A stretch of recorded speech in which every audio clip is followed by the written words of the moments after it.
So maing adlaw mga dolls, karon nga video is i-share na ko sa inyo ang saon paggamit aning laser level.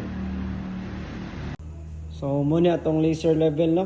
So tudluan ta mon saan paggamit ani. So una, kailangan ang ato ang position sa ato ang project is makuha na to ang level sa vertical. So una is kailangan gid nato ni level bar. So paano na to ni dira. So i-check na to kung naka-center na siya. Check na to. So yun, naka-center.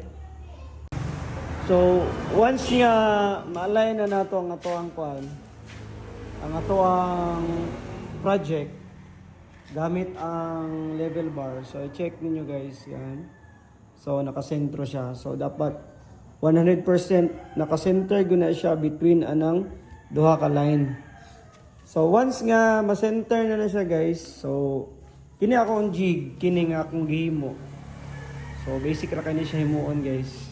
Kini siya. Nani siya reference. So kini oh. So nakita ninyo. So na ko naka-mark ana dira ang reference. So ana. So mo na akong reference guys.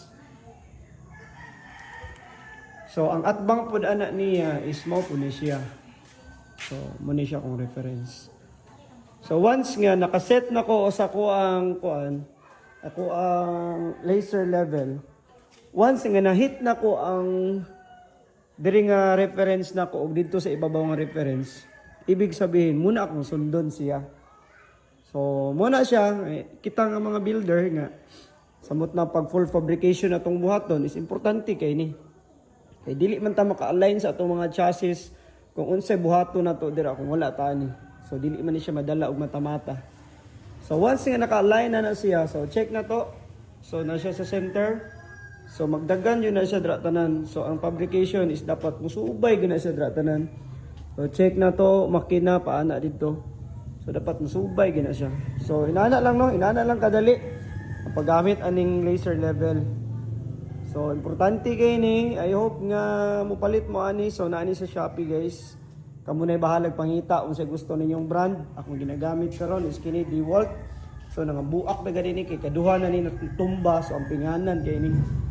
So muna siya guys, inana lang kadali. So kini ako ang ligid kana ayaw ninyo na i-matter kay wala man ako nagisintro siya. Kay dili man na iyaha, importante ani kaning chassis. Pero kanang ligid ay nyo nagtanawa, ayaw ko yung i-bash ana ha.